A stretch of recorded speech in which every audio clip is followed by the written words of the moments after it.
রমজান মাস আসলে আমাদের মতো সাধারণ জনগণের জন্য না, ব্যবসায়ীদের জন্য। কারণ কি জানেন? এই যে একটা লেবু দেখতেছেন, এটার মূল্য এখন পার পিস হচ্ছে 20 টাকা।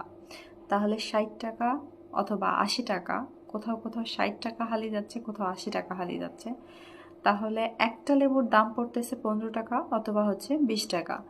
সাধারণ জনগণ কিভাবে করবে ভাই এটা? বলতে পারেন কিভাবে কিনবে আর কিভাবে খাবে?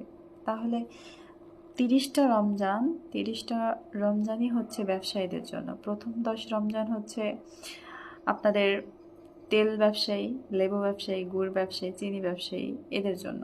আর পরের 10টা রমজান হচ্ছে কাপড় ব্যবসায়ী, এদের জন্য। আর পরিবহন ব্যবসায়ী, এদের জন্য হচ্ছে শেষ যে 10 রমজান থাকে আমাদের, সেটা। তো আমরা এটাই বুঝতে পারতেছি যে আমাদের যখন মানুষকে হেল্প করার কথা, যে সময় পাশে থাকার কথা, আমরা সে সময় কখনোই পাশে থাকি না, বরং সে সময় মানুষের সুযোগ নিতে চেষ্টা করি এবং মানুষকে কিভাবে ঠকিয়ে নিজে বড় হতে পারি সেই চেষ্টাটাই করি।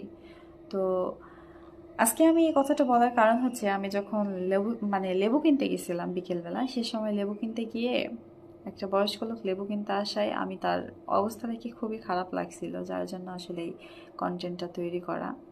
তো যাই হোক, আমার কথাটা ভালো লাগলে অবশ্যই একটা শেয়ার করবেন, কমেন্ট করবেন, লাইক